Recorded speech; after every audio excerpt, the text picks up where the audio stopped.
Hey everyone, this is Derek here, and in this video I'm going to be talking about reticle size versus shotgun spread. So thanks to Catfish for this rather interesting video idea. I feel like this is something a good number of you guys probably know, but those of you who may be newer to the game or may not have heard of this mechanic before, well, because it works different than the PC versions, that's why you might not have heard of it. Basically, on the mobile version of PUBG Mobile, of course, the reticle size actually determines your shotgun spread. So you can see how here, you can see if I'm just standing still that at least at this distance, the reticle size is roughly the size of the black of the target.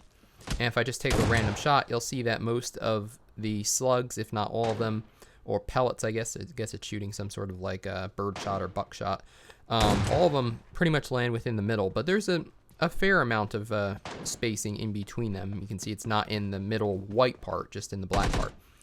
So next what we're going to try to do is, we've got somebody standing right in front of us. There he goes. So next what we're going to do is do the same thing, but we're going to ADS. And as you can see, when we ADS, the reticle size actually decreases and you're much more accurate. So you can see if we aim somewhere right around here or so, take a shot now, almost all of the slugs are going into, or buckshot or whatever it is again, are going into the white part, the center part of the target. So you can see, look at the difference in the spread there.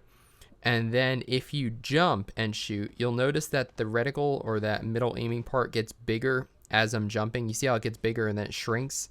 If I fire while I'm jumping, notice how spread out it is. Tons and tons miss the black part and the white middle part. We'll take another shot. Look at how much more spread out that is. And the same deal if you're moving. So if you're moving and you take a shot, you can see how, again, the spread is pretty crazy. So just a reminder that, again, obviously sometimes when you're rushing somebody and you have to run in and then you shoot at them and try to like take them out. But if you can, ADSing before you fire, look at how much, even when I'm moving while ADSing, look at how much smaller that spread is versus something like firing from the hip. So if we reload right now, we'll just keep the same movement pattern, kind of moving side to side, and try to put them in the middle of the target, and you can see how much more of a spread there is, even between the shots. So pretty crazy. And you'll notice this too with other weapons. I'll show you with other weapons, but I think it's best illustrated with a shotgun, just because, again, you can see how in the middle of the screen there, that little circle expands while you're moving or jumping, or if you're moving and jumping, then it's even worse. So notice how it's got a couple tiers to it. So, if you're moving, that's already pretty big. If you're moving and jumping, it gets even bigger. So obviously the more dynamic your motion is, the less control stability you're going to have over the weapon. So if we grab something like the QBZ, you'll notice very much the same thing. So you can see here, instead of having a spread pattern, it's going to be more just the randomness of the shot. So the shot's going to fall within the reticle, within that plus, the inside of the plus, and then once you stop moving, you can see now you're going to be shooting right in the middle, versus if you're moving. Obviously, I'm not going to hit everything when I'm just aiming center perfect, but you could see that, again, the spread is much larger. And then if you're scoped in, even if you're moving, you can see how much more controllable the shots are. So it's one of those situations where, again, like I said, I'm sure most of you guys probably knew this, but you can see if you jump, then it gets even bigger. So just something to keep in mind. And thanks to Catfish for a pretty interesting little video idea there. So if you enjoyed the video, definitely give it a thumbs up, share it with your friends, consider subscribing if you haven't already for tons more PUBG Mobile content.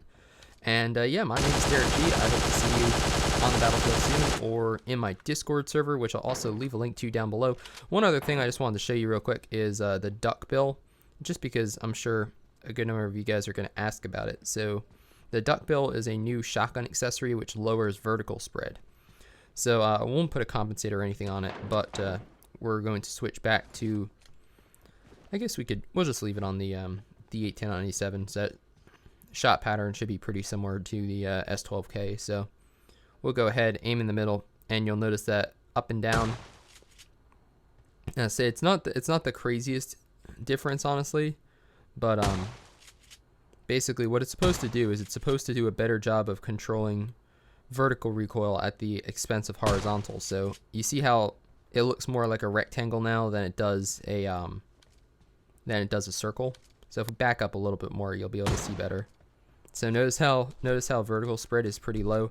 You're still going to get randomness. So you can see a lot more bolts or a lot more pellets went on the right side of the target than the left side. That's just random chance. But if we were to fire it again, say like that, now we can run up and you'll notice that it's a much more even dispersion. But without that duckbill, if we were to drop that and fire from roughly the same distance while ADSing, notice that there's definitely more horizontal or vertical rather recoil, so, or spread. So hopefully I'm saying that right. It doesn't make a huge difference, but for clearing rooms and stuff, it's useful because typically you'll miss people horizontally before you miss them vertically, especially if they're moving. So that's what that accessory is all about. So again, hopefully this video helped you out. Hopefully you learned something, and I hope to see you in a future video soon.